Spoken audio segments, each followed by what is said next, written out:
for me, my story kind of unfolds in the traditional way all our stories kind of tend to unfold, you know, Taipei, driven, Greece, England, MA in economics, writing books, moving to New York, having children, juggling, getting divorced, juggling. and then in 2007, it all came to a crashing halt when I collapsed from exhaustion, sleep deprivation, and burnout, hit my head on my desk, broke my cheekbone, almost lost my right eye. And as I went from doctor to doctor, trying to find out what was really wrong, did I have a brain tumor? Did I have a heart problem? I had this amazing doctor who said to me, Arianna, there's kind of nothing wrong with you medically and everything wrong with you in terms of the life you lead. He said, you have civilization's disease, burnout. And there is nothing the medical profession can do for you. You have to change the way you live. So that was 11 years ago. And it led me on this journey of studying the latest science, looking at our culture and the way this burnout epidemic was based, as you said in your introduction, Jody, on the delusion that in order to succeed, you have to burn out. Completely and utterly false. And I think any changes we make in the culture have to start with ending that delusion, ending that belief, which is no longer clearly based on science. Okay, but if there's so much science out there that's saying that, like, none of this is good for us, then why do we all keep subscribing to it? Why is it just like part of the deal to be successful is you gotta burn yourself out? This is such a good question.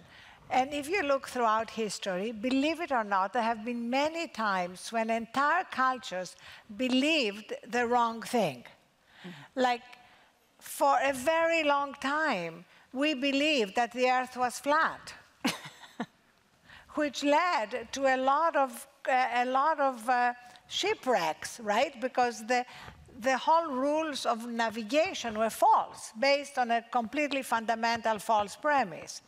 You can go back to cigarette commercials from the 60s, when you had doctors in white coats advertising cigarettes.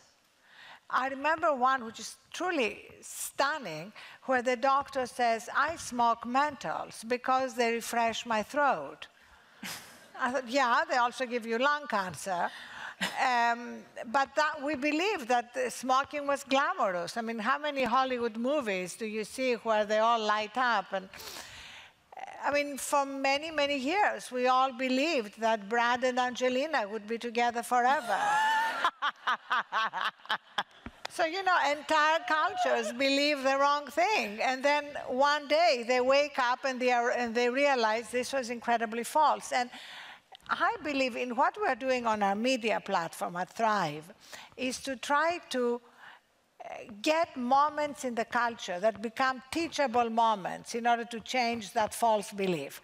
And right now we're living through the most amazing teachable moment, which is called Elon Musk.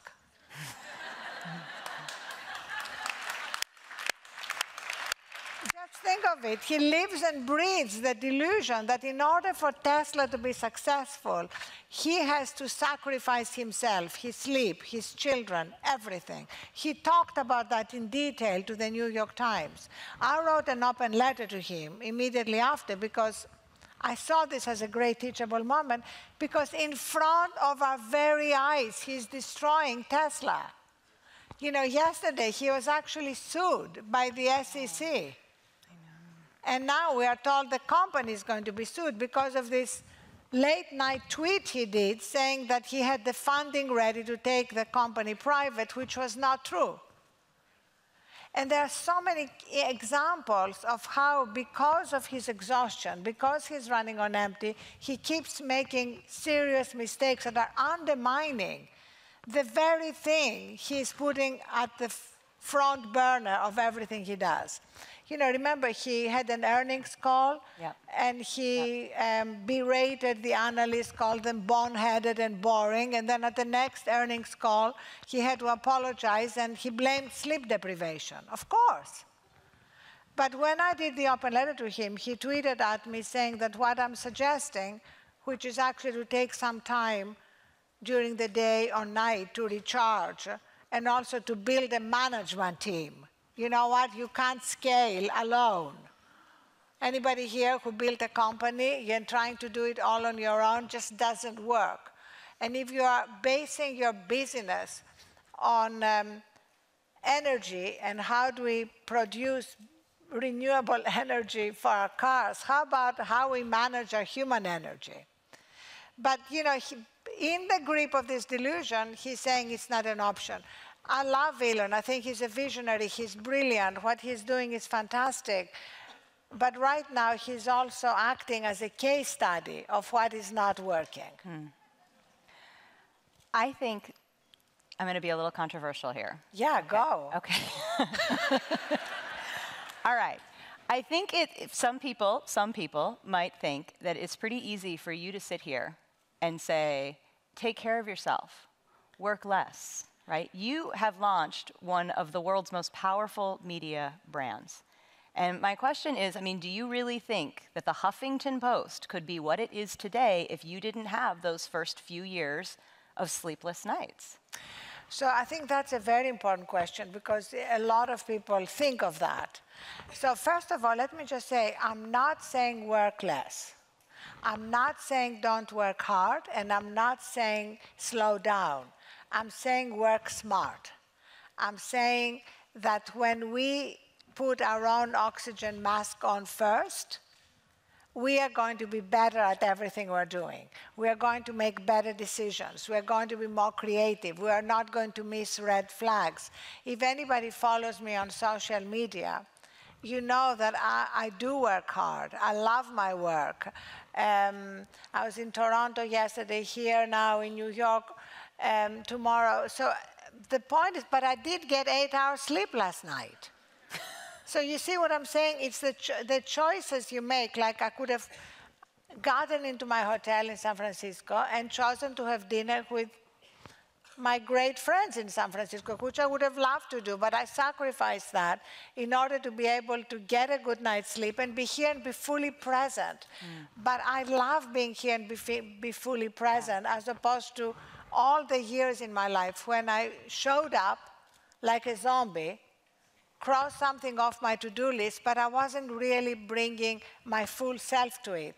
And I wasn't enjoying it.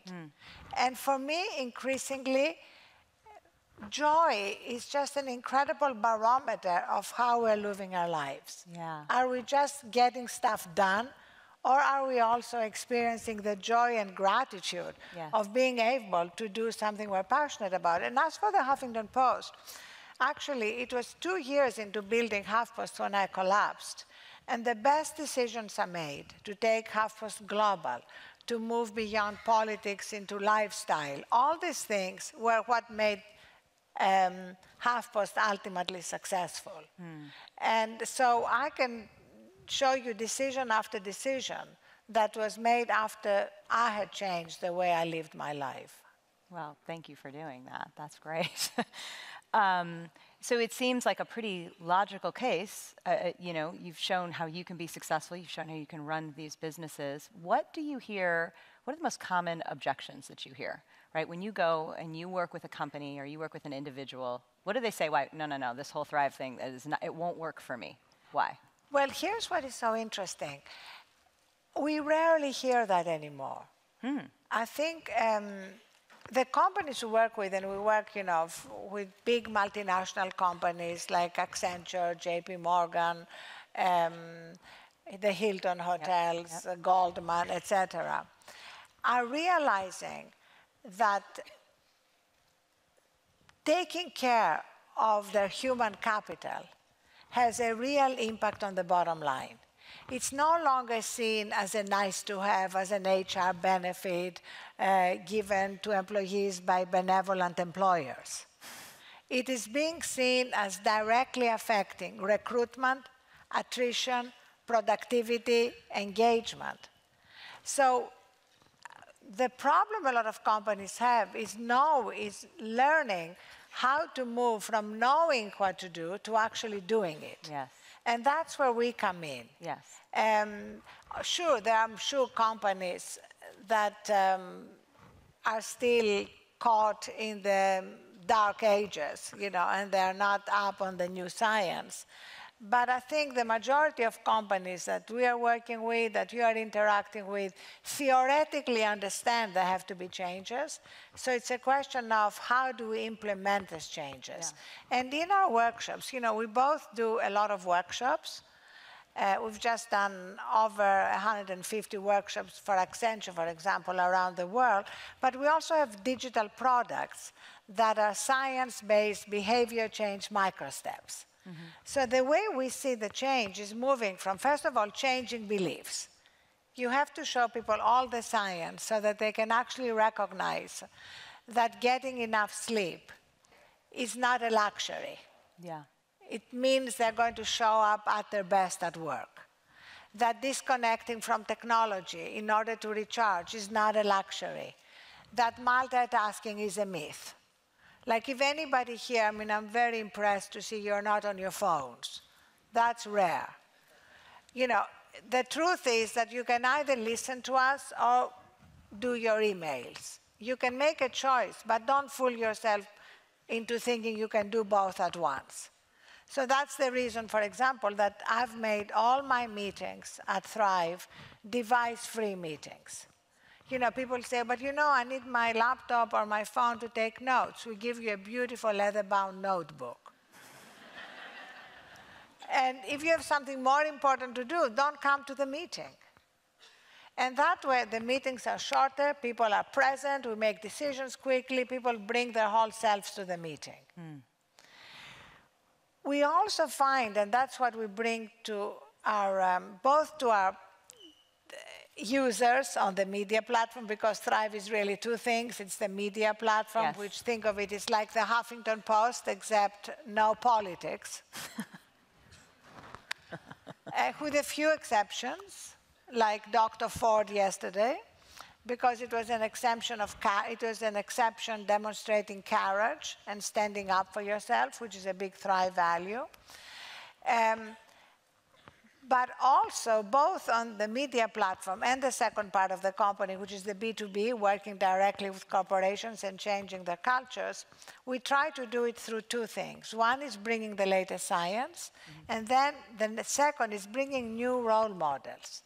Because people learn through role models. Yes. So we have people in the arena who talk and write about how they're doing it. So when Jeff Bezos, for example, wrote on Thrive, a piece, the headline he chose was, yes, why my sleeping 8 hours a night is good for Amazon shareholders. It went crazy viral and had a big impact on people. Yes. Because he analyzed his decision-making. Yes. And he said, the value I bring to Amazon is the quality of my decisions. Mm-hmm. And if I get 6 hours, if I get less than my optimal 8 hours, he has analyzed that his decisions are 5 to 20% less good. And we have, that's my favorite thing to do, is to collect. Jody, you have to write something about that. All of you, I want to invite you to tell us your stories, because everybody here is in the arena. Yes. You are not chilling under a mango tree. You are here because you want to learn how to be your most effective, most self-empowered self. So if you tell us your stories and how you do it, it will influence others. So I read it really, leading off of that role model idea, I read a really interesting article by a pretty well-established CEO a couple of weeks ago, and he was quoted saying, it was about digital detox, and he was quoted saying, if you truly blindly love what you do, you don't have to worry about burnout. And so I just kind of kept thinking about that, and can your passion for your work blind you from burnout? And if so, then we're all kind of in this happy delusional state. How do you even know you need to be woken up? Amazing question. The truth of the matter is that unfortunately, our passion for our work does not give us immunity. In fact, on the contrary, it blinds us to the fact that we are burning out. It's a slow process. It's like putting the lobster in the water, you know, and if you do it slowly, the lobster doesn't know it's about to die. So, you know, burnout works until it doesn't. And the story that I gave you of my collapse is not the most extreme story. I mean, we all have friends who ended up with strokes, with heart attacks of one kind or another. The connection between stress, burnout, and disease is so clearly established. 3/4 of our healthcare costs and our healthcare problems are stress-related and lifestyle-related. 1/4, you can do everything perfectly and something happens, an act of God. But we can affect 3/4. And we call this going upstream. So all our interventions are going upstream and identifying stress triggers before they become symptoms. Yeah. Because it's so much harder. Okay. And now, you know, we have this explosion of mental health problems. Right. Depression, anxiety, especially among teenage girls, 33% increase in the last few years. Oh. Now that is clearly connected to stress and our growing addiction to technology. Yeah. Yeah. So we have an entire module to help us disconnect from our phones. Which I love. And reconnect with ourselves. Yeah. In fact, it's actually great because Apple launched Screen Time last week, which helps you manage your relationship with your phone. We have an app for those who are on Android and are not on iOS. You can download it. It's called the Thrive app. It helps you put your phone in Thrive mode. So, Jody, let's say you're having dinner with Glenn. Hi, Glenn. Hi, baby. That's my baby. husband. Yes, oh my God, she really loves you. You know, we're backstage watching you meditating with your eyes closed. And she was melting, like saying, "That's Glenn, that's my hubby. Can you stand up so we can applaud you?" Yay!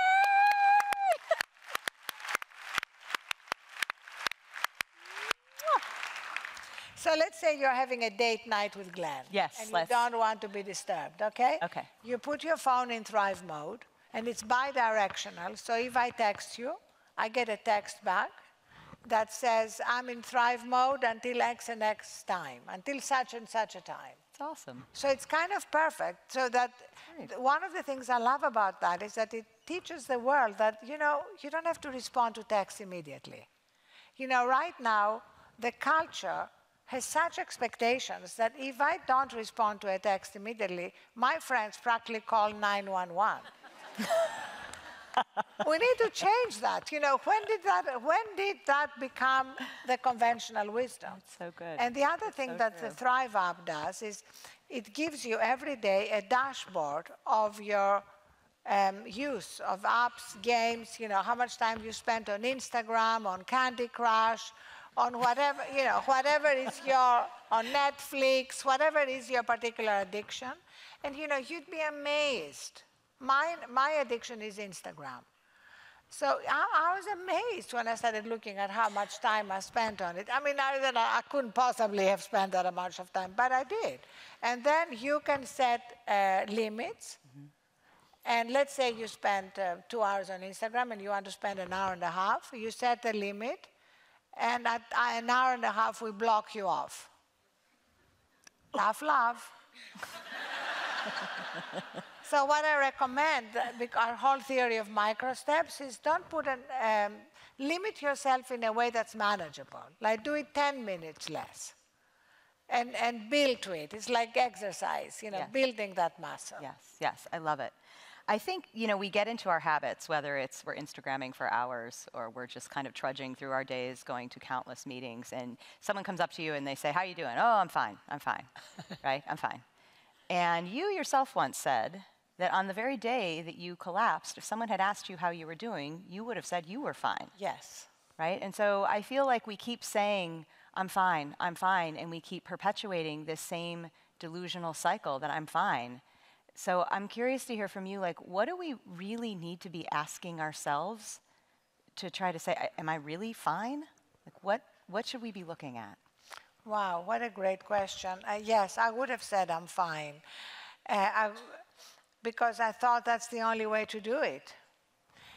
And now, the way we break it down, we have the Thrive Pulse. which you can go on Thrive Global and take it. And the Thrive Pulse has 10 questions that will help you assess whether you're really fine. They're really like ways to see, are you allowing yourself to gradually burn out? One of the questions, for example, is, are you sleeping with your phone? This is a judgment-free zone. I know the majority of you are sleeping with your phone because 70% of the world is. I just want you to look at the science. You know, I'm sure everybody here is data-driven. You know, that's the irony. Yes, we are these so are data people. data-driven Yes. when it comes to building a product, dealing with consumers. But we're not data-driven when it comes to how do we live our own lives? How can we be most empowered in our daily lives? Yes. So it's absolutely unequivocal that we just need to readdress all these questions and stop kind of believing in this delusion. Just get out of this rat race a little bit. Take a little step back. Okay. I think that you've spoken a little bit about sacrifice in the past, and I think that there's just sort of this, I feel it, like there's just this common belief that you can't really do well at work and have like, you know, the perfect body and the perfect, you know, medical report, that something's got to give, right? And so, you know, for somebody who's just starting down this journey, what are the sacrifices that you think they should be looking to make in their work so that they can live more well? So I don't see it as making sacrifices in your work. There is a quote that we both love by Marc Benio, which is sacrificing what is not really important in order to focus on what is truly sacred. Yes. And so I would say, for example, let me tell you some of my sacrifices. I have not seen a single episode of Game of Thrones. I would like to, but it's a sacrifice I'm willing to make. I also do a regular life audit and look at what are the projects that I put down. Sometimes I don't even put them down in writing, but in my head, it's like, I want to do this, or I want to do that. And they are like files that you open on your computer, and you need to close them if you're not going to do them. Just sweep it clean. Yeah, so what I do is, like, for example, one of my open computer files in my brain was, I want to learn to be a good skier, because my children love to ski, my 2 daughters, and I think it's fun to do something like that together, and I'm a lousy skier. And then I kind of realized that I'm not going to give the time and attention it takes to become a good skier. So I have this rule, which is called, I can complete a project by dropping it. Books. You know, you start a book and you don't really find it sufficiently interesting, but we have this compulsion to finish it. Yes. You don't have to. Oh. You know, I have left movie theaters, you know, anything. The most important thing is to recognize that what we cannot sacrifice is our own health and our own relationships. Yes. Because nothing is really worth it if we lose our health or if we undermine our health for no reason. And that, of course, is the ultimate undermining of our work. So that's why we don't use the term work-life balance. Work-life balance is a myth. You can call it work-life integration. Jeff Bezos calls it work-life harmony. The key is that there's never going to be a day when everything is balanced, you know, 50% work, 50% family. We're not talking about that. We're talking about refueling. So there may be a time when you pull an all-nighter. I mean, I obviously emphasize sleep, but Have you pulled all-nighters? Yes. I mean, let's say the day before we launch Thrive, we're all in the office pulling an all-nighter. The question is, how quickly do you refuel? If you can do it the next day or the day after that.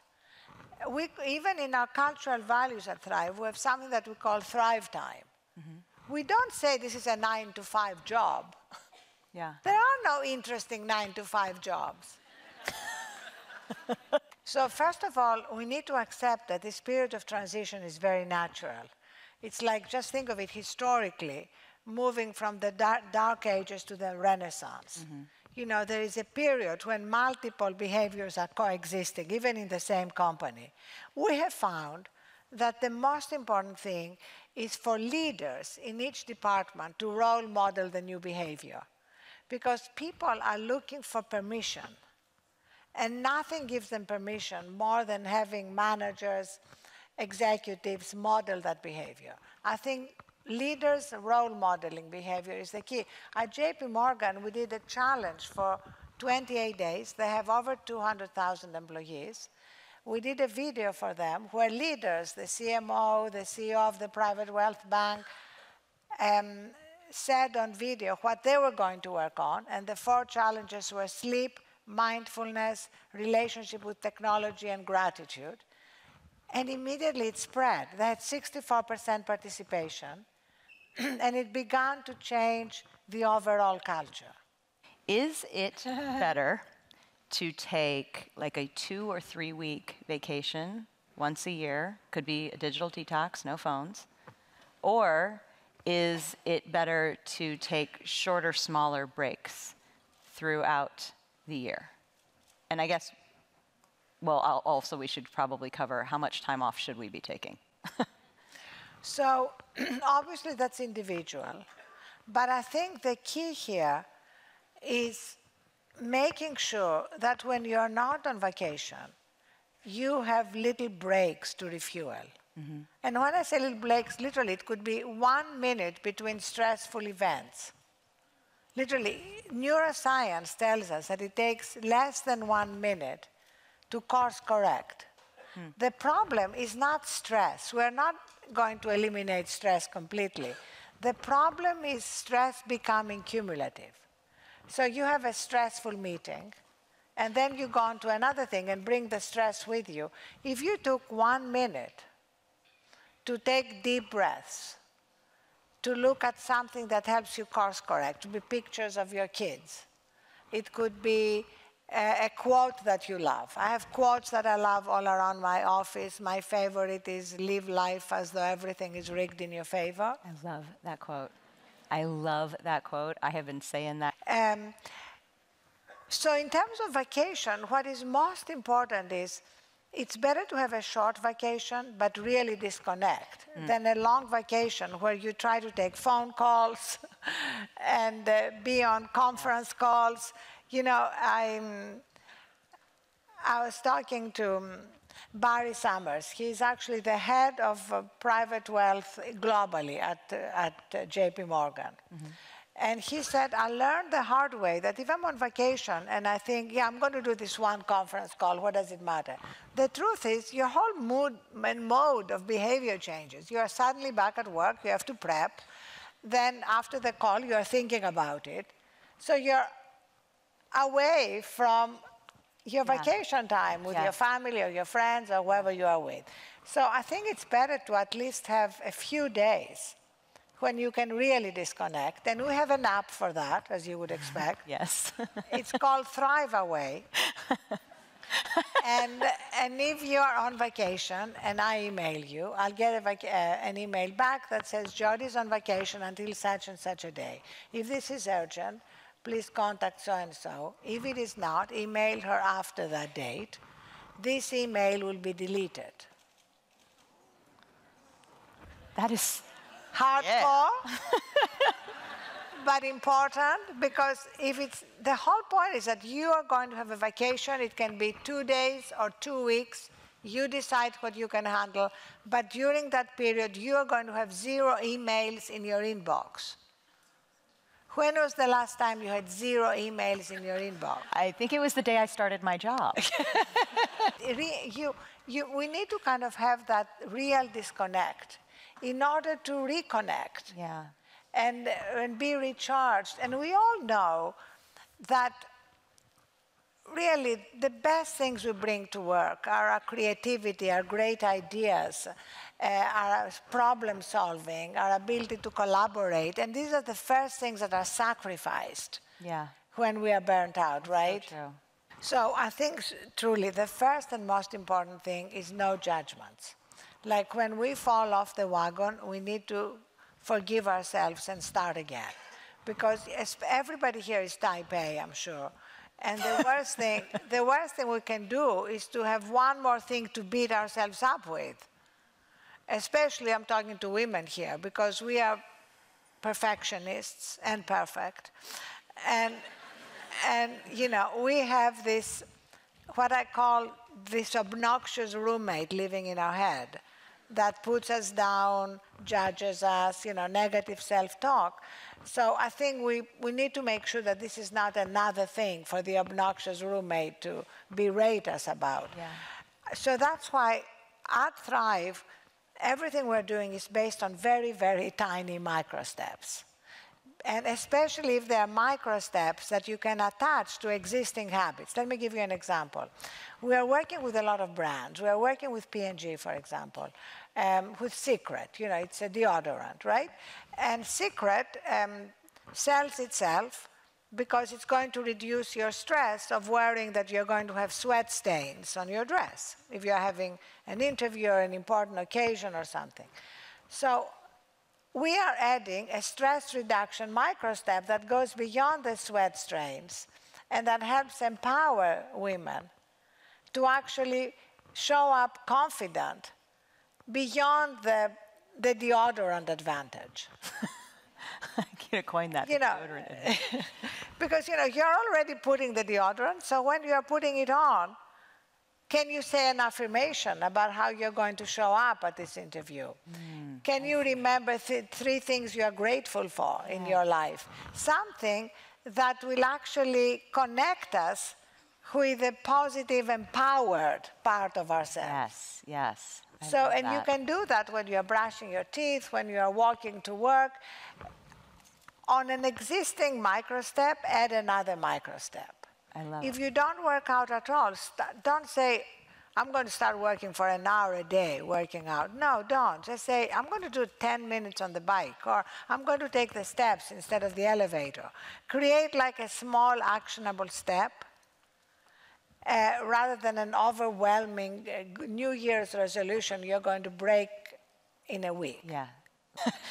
But like, I cannot believe I am the only one in the room that's really struggling this. Like, how do you get over the separation anxiety of leaving your phone outside of the room? And that really goes to the heart of the matter, which is control. Your device is the instrument of control in your life. You know, you can control your work, the arrangements for your family through your device. Sleep is about surrender.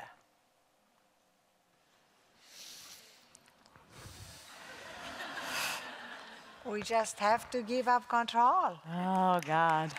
Oh, boy.